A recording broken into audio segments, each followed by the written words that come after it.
In this video, I'm going to talk about tips. So tips is the ability for you or for your customers to leave a tip either on the screen of the Clover device or on a printed receipt.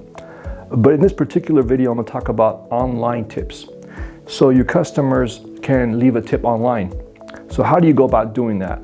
The first thing you need to do is enable tips from the Clover device. That way they can also have it enabled online, because if you do not enable tips here, then you cannot enable it online. Fortunately, most restaurants already have tips enabled on their Clover device. So enabling it online is very simple. You go on the back end and you turn on tips. But let me show you how to turn on tips from the Clover device in case you haven't done so yet. So here's the tips app right here. You'll find it on your Clover device and also on your Clover dashboard. The tips app will show you how much tips you've collected throughout the day, and you can view that. But if you do not have it enabled, you'll get a prompt asking you how would you like to enable tips and where you would like to accept tips.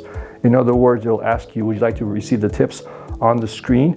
So in other words, if you enable it on the screen and you have a single Clover device, then you have to swipe the screen towards them. Like, let's say I'm a customer, the screen will tilt towards me and I can choose how much tips to leave.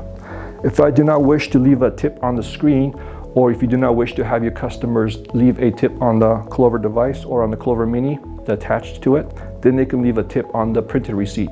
So that is up to you on how you want to do it inside the store.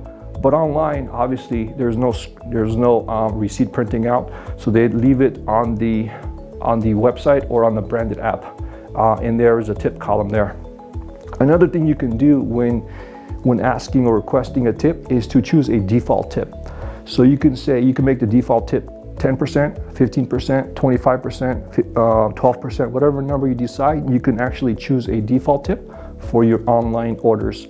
And if you want to learn more about how to do that, watch my other video on how to enable and activate the tips for your online ordering. If you have any questions, reach out to us and we can assist you further. Thank you.